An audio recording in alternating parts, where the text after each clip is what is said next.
ఓం నమ శివాయ ఛానల్లోకి స్వాగతం. ఈరోజు తులారాశి వారి గురించి తెలుసుకుందాం. తులారాశి వారికి జూలై 14వ తేదీ అమావాస్య వీరికి కొన్ని విషయాలలో అద్భుతాన్ని ఇస్తుంది. అదృష్టం అంటే వీరిదే అన్నట్లు అవుతుంది. ఎందుకంటే ఈ అమావాస్య ఈ రాశి వారికి చాలా మార్పు అనేది తెస్తుంది. జీవితంలో కోల్పోయినవన్నీ తిరిగి తెచ్చుకునే అవకాశాలు, అలాగే ప్రేమలో మోసపోయిన వారు కొత్త ప్రేమతో చాలా ఆనందంగా ఉండే సమయం అనేది ప్రారంభం అవుతుంది. కాబట్టి ఈ రోజున వీరికి విపరీతమైన అదృష్టం, ఐశ్వర్యం తెచ్చిపెట్టే ఒక సంఘటన జరగబోతుంది. అలాగే కొత్తగా ప్రేమలో ఉన్నవారు ప్రేమ ఆనందాన్ని తెచ్చిపెడుతుంది. ప్రేమలో మోసపోయిన వారికి మళ్ళీ ప్రేమ చిగురిస్తుంది. అలాగే ఆర్థికంగా నష్టాల్లో ఉన్నవారికి ఇప్పుడు ఒక కొత్త అవకాశం అనేది ఏర్పడడంతో పాటు వీరి జీవితంలో కోల్పోయినవన్నీ తిరిగి తెచ్చుకోవడం అనేది జరిగే పూర్తి గోచర ఫలితాలు తెలుసుకునే ముందు మా చిన్న రిక్వెస్ట్ ఏంటంటే, ఇంతకుముందు మా ఛానల్ని సబ్స్క్రైబ్ చేసుకొని వారు శ్రీ సమ్మక్క సారక్క జ్యోతిష్యాలము, జ్యోతిష్యం చెప్పబడును, ముఖము చూసి లేదా చేయి చూసి జ్యోతిష్యం చెప్పడం ఫోన్ ద్వారా మా ప్రత్యేకత. గురూజీ లక్ష్మీ నరసింహరాజు గారు. స్త్రీ పురుష వశీకరణ చేయబడును. వ్యాపారం, ఉద్యోగం, చదువు, పిల్లలలో జ్ఞాపక శక్తి తగ్గుట, రాజకీయం, ప్రేమ, పెళ్లి, సంతానం, భార్యాభర్తల మధ్య కలహాలు రావడం, కుటుంబ సమస్యలు, ఆరోగ్య సమస్యలు, ఆర్థిక సమస్యలు, ప్రమోషన్లు, విదేశీ ప్రయాణాలు, లక్ష్మీ శాంతి, మనశ్శాంతి, భూ వివాదానాలు, కోర్టు సమస్యలు, కళ్యాణ దోషం, భయం, చేతబడి నివారణ, నరదృష్టి, నాగదోషం, చెడు దోషాలకు యంత్రాలు ఇవ్వబడును. కాబట్టి మీరు సంప్రదించాల్సిన ఫోన్ నెంబర్ 9989446572. ఎలాంటి సమస్యలకైనా పరిష్కారం తప్పకుండా చూపిస్తారు.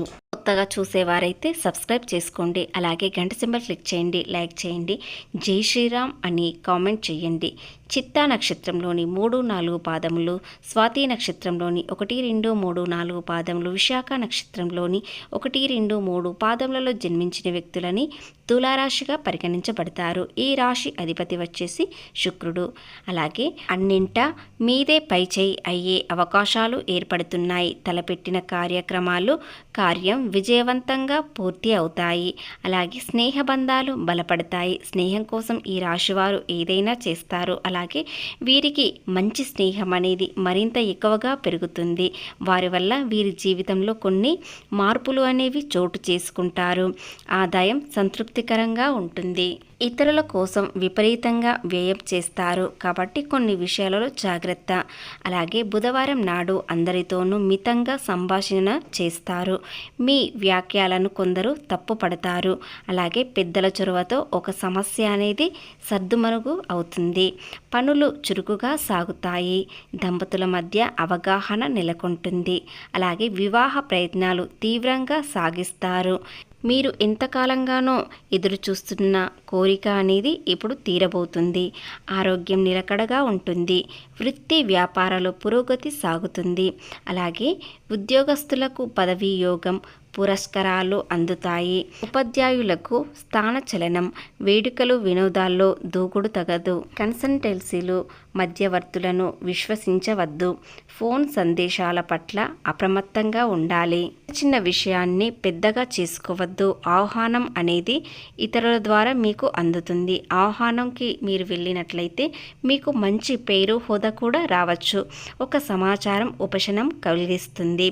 అయినా వారితో కాలక్షేపం చేస్తారు. పరిచయాలు మీకు ఏర్పడడం వలన వారితో మంచి పరిచయం పెంచుకోవడం, వారితో కాలక్షేపం గడవడం, అలాగే వారి వల్ల మీకు మంచి ఒక అవకాశం అనేది రావడం, మీరు చేసే వృత్తిల్లో మంచి ఐడియా ఇవ్వడం, అది మీ జీవితాన్నే మార్చేస్తుంది. కాబట్టి కొత్త పరిచయాలు మీకు ఆనందాన్ని మాత్రమే అలాగే ఈ అమావాస్య వృత్తిపరంగా మంచి అవకాశాలను, పురోగతిని తెస్తుంది. కెరీర్ లక్ష్యాల మీద దృష్టి పెట్టడానికి ఇది సరి అయిన సమయం. ఈరోజు మీరు పాత పరిచయాలు లేదా ముఖ్యమైన వ్యక్తులతో మళ్ళీ కలుసుకునే అవకాశాలు ఉంటాయి. మీరు చేసే ఉద్యోగం లేదా వ్యాపారంలో కొత్త ప్రణాళికలు చేయడానికి ఈ రోజు తర్వాత మీకు చాలా అనుకూలంగా ఉంటుంది. అమావాస్య తర్వాత మీ లక్ష్యాలు దిశగా వేగంగా అడుగు వేయవచ్చు. ఈ సమయంలో మీరు భావోద్వేగపరంగా కొంత సున్నితంగా ఉండవచ్చు. తొందరపడి నిర్ణయాలు తీసుకోవడం కంటే సమయం తీసుకునే అడుగు వేయడం చాలా మంచిది. అలాగే ఆర్థిక పరంగా జాయింట్ ఫైనాన్స్ విషయంలో మాత్రం కాస్త జాగ్రత్త అవసరం. ఎందుకంటే మిమ్మల్ని మోసం చేసే అవకాశాలు కూడా కనిపిస్తాయి.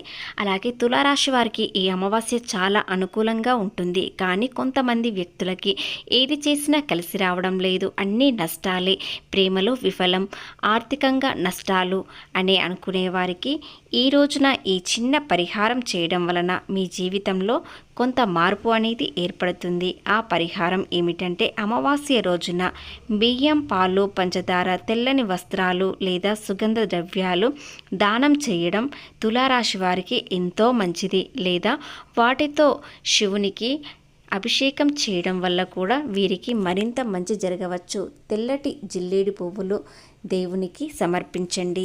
ఇలా చేయడం వల్ల మీకున్న దోషాలన్నీ తొలగిపోతాయి. నవగ్రహ పూజ చేసుకోవాలనుకునే వారు ఈ అమావాస్య చాలా ముఖ్యమైన రోజు. భౌమవతి అమావాస్య చాలా ముఖ్యమైన రోజు కాబట్టి ఈ రోజున ఏదైనా పరిహారం చేయాలనుకున్నా లేదా ఏదైనా నవగ్రహ పూజ చేయించుకోవాలన్నా చాలా ముఖ్యమైన రోజు కాబట్టి ఈ రోజున చేసుకుంటే మీకున్న నవగ్రహ దోషాలు వెంటనే తొలగిపోతాయి. రోజున దాన ధర్మాలకు చాలా ప్రత్యేకమైనది కాబట్టి వివాహం, పిల్లలు, డబ్బు, ఉద్యోగానికి సంబంధించిన సమస్యలు పరిష్కారం కోసం సహాయపడడానికి ఈ రాశి చక్రంలో ఆధారంగా భౌమతి అమావాస్య ఈ రోజున మీకు ఎలాంటి దానం చేయాలో ఇప్పుడు మనము తెలుసుకుందాం.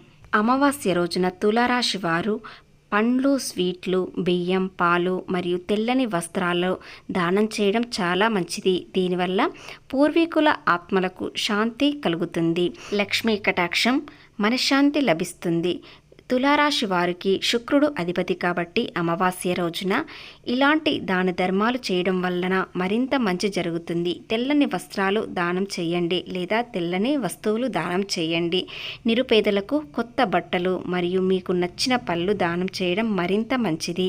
గోమాత సేవ, పచ్చగడ్డి, బెల్లం ఆవుకు తినిపించడం మరింత మంచిది. కుటుంబంలో సంతోషం వెలజిల్లుతుంది. ప్రేమలో ఇబ్బందిగా ఉన్నవారు, ఏదైనా సమస్యలు ఉన్నవారు గోమాత సేవ చాలా ముఖ్యం.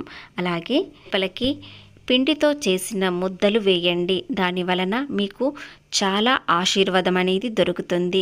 మంచి జరిగే అవకాశాలు ఎక్కువగా ఏర్పడతాయి. మీకున్న శని దోషాలు కూడా తొలగిపోతాయి. వీటిలో ఒక్కటైనా మీకు ఎలాంటి సమస్య ఉన్నా చిన్న పరిహారం మీకు ఎలాంటి అదృష్టం కలిసి వస్తుందో మీరే గమనించుకోండి.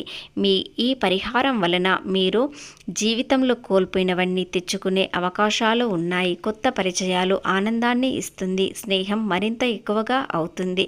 అలాగే వీరు కోరుకున్నది దక్కబోయే అవకాశాలు ఎక్కువగా కనిపిస్తున్నాయి. తులారాశి వ్యక్తులు ఇక నుండి అదృష్టం అనేది ఎక్కువగా పెరుగుతుంది. కొన్ని సమస్యలను పరిష్కార మార్గం అనేది చూపించుకోవడం అనేది జరుగుతుంది.